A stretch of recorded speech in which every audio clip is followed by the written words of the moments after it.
What's up, it's Rich here, and today we're going to talk about the developer update in 10 minutes. First, let's talk about the developer gameplay and design updates. Developers have reduced the overall grind by 75%. You now unlock teachables by prestiging a character. The T1 perks then immediately become available for all other killers or survivors, and T2 and T3 perks can then be found in the Blood Whip. When you prestige a character, you're going to be able to keep your items, add-ons, offerings, things like that, and the prestige limit has been increased to 100, and they've made the blood skins appear at levels 4, 5, and 6 with teachable perk charms at levels 7, 8, and 9. They don't have any information yet for further prestiging. Matchmaking queues.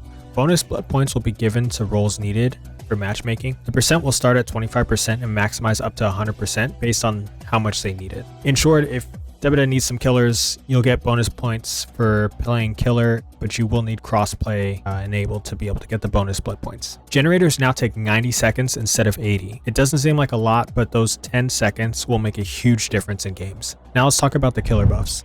Kicking a generator now removes 2.5% of the max progress instead of just regressing it. Breaking walls, pallets, and kicking gens is now 10% faster. Successful M1 hits have a cooldown reduced of 10% as well. Bloodlust has been buffed, but not on the first tier. It's only been buffed on tier 2 and tier 3. Tier 2 gets 5 seconds faster, you get it at 25 seconds, and tier 3 now gets it at 35 seconds, which is 10 seconds faster than before. Survivor buffs. Survivors now have a free borrow time hit and move 7% faster for 5 seconds after being unhooked. The effects stop if a survivor completes any action to speed up the game, such as healing, repairing gens, opening exit gates, unhooking another survivor, etc. Now let's talk about all the perk adjustments. Overall, I feel like killer perks have been buffed, whereas survivor perks have been adjusted or nerfed.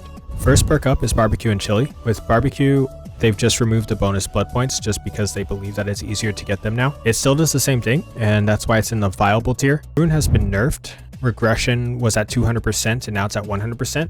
For that, I'm putting it in the C tier, not worth the perk slot. Ruin gets popped a lot of times in the beginning of the game, and now that it's not as good, it should definitely be replaced. Next is Pop Goes a Weasel. With Pop, they've just adjusted it. I feel like overall, it's still a really good perk to have, and that's why it's in the A tier. What it does is now remove 20% of the gen's current progress, not the total. Next up is Corrupt Intervention. Corrupt still does the same thing, blocks the 3 furthest away gens. However, now it does deactivate when survivors enter the dying state. Tinker.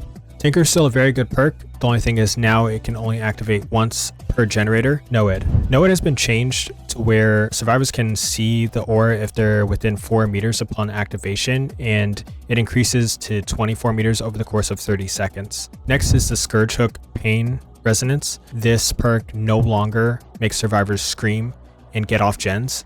I feel like it has been nerfed. Instead, it just does the simple regression so survivors can still stay on the gen. Next up is Dead Hard. Dead Hard has been changed to no longer give you distance while also avoiding any damage.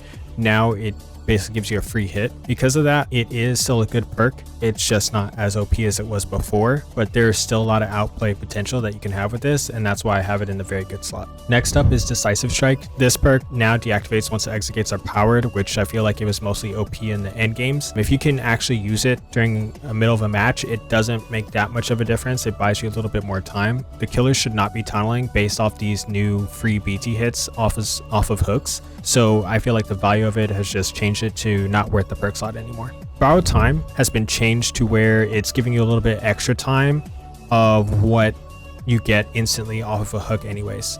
So because of that, I believe borrowed time is just not worth the perk slot anymore. Next up is Iron Will. Iron Will, I don't know why they changed it this way, but essentially they just made the noises reduced to 75%, and you can no longer be completely silent when you're injured. Any killer that's using headphones will be able to hear you, and it does not activate when you're in an exhausted status effect as well. Self-care. Stop taking self-care. It's been nerfed. It's been nerfed to 35%, which I believe is 45 seconds of a heal time. Spine Chill is another one that I kind of wonder why they changed so much. Essentially, they removed all the bonuses that you get when vaulting. Now it's just really an alert perk, but they've also changed that to where it's just activated if the killer has line of sight of you. Next up are the non-meta perk changes, and we're going to start off with the killer buffs. Overcharge has been buffed. In my opinion, now it's OP. Yeah, it was OP until this morning. Thanks, Deja. I put the nerfs on the screen here. The next perk is Eruption, and what this does is after a killer kicks a generator, its aura is highlighted in yellow.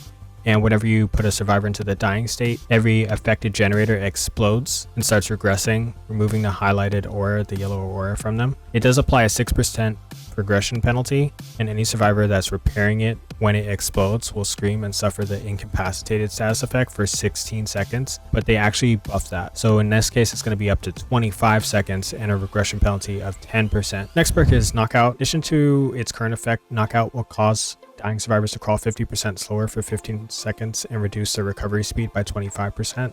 Coulrophobia. This now increases the speed of skill checks by 50%, as well as having a slower heal in the killer's tear radius. Next up is Dark Devotion. Dark Devotion is the perk that adjusts the tear radius to the obsession once they are hit with an M1. Now, instead of only being hit with an M1, now it applies if they lose any health slate.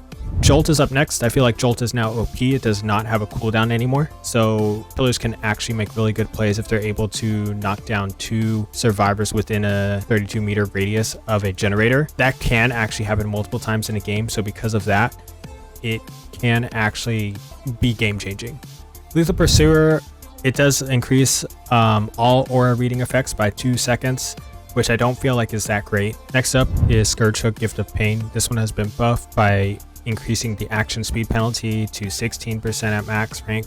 Thanatophobia, Zootopia. This perk is so OP now. If killers need that slowdown perk, this is a really good one to go to, especially if survivors are constantly going to be injured. Next up is Monstrous Shrine, which is now a Scourge Hook. Basically, all basement hooks are now Scourge Hooks, and there's faster entity progression of 20%, but that's only if the killer is not within 24 meters. This is a buff to the perk, but I feel like it is only in basement build. Next up, we have the survivor perks. First up is Calm Spirit. Calm Spirit still does the same thing in preventing screams. It also allows you now to be able to open chests and do totems silently, but at a reduced speed. Next up is Saboteur. If you're running a sabotage hook build, this one can actually be pretty OP.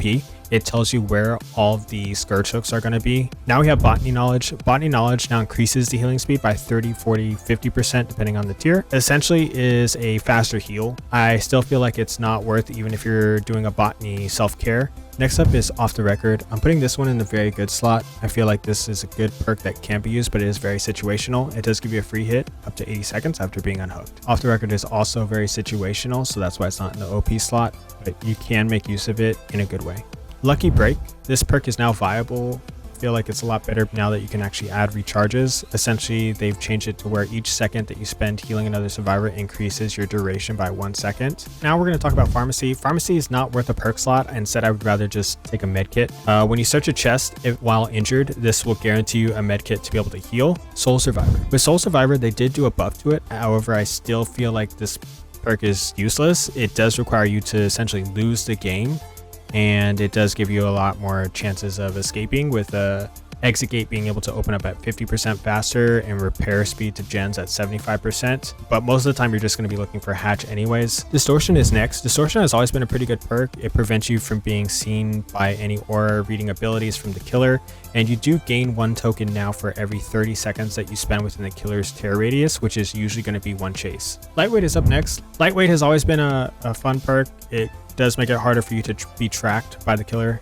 In this case, they have decided to make the scratch marks more sporadic. We don't know what that officially means, but it also does fade up to 5 seconds faster. Deja Vu. Deja Vu will grant a 5% repair speed to the reveal generators. I don't think that's worth the perk slot, but it can help you if you're new and trying to find gens. No One Left Behind. With this perk, now it will grant a 7% movement speed bonus to any survivor that you unhook, and it just needs to have the exit gates powered rather than opened. Dark Sense, it now allows you to see when the killer comes within 24 meters of you by revealing their aura for 10 seconds. I would use Kindred instead. Tenacity now reduces your grunts of pain by 75% when in the dying state. Next up is Hope. With Hope, they've just removed the timer for the 7% haste effect that you have. Overzealous is one of the newer perks released with Hattie. With this one, it doubles if you cleanse a Hex Totem. We're going to live forever. Essentially, this is now allowing you to be able to pick up a survivor and they can take a free hit. With this one, I do feel like it's a very good perk and you can make a lot of plays with it. So let me know what you think. If you think that any of these changes are good, bad, do you agree with my tier list? Let me know. Thanks so much for watching. Until next time, as always, stay spicy and peace.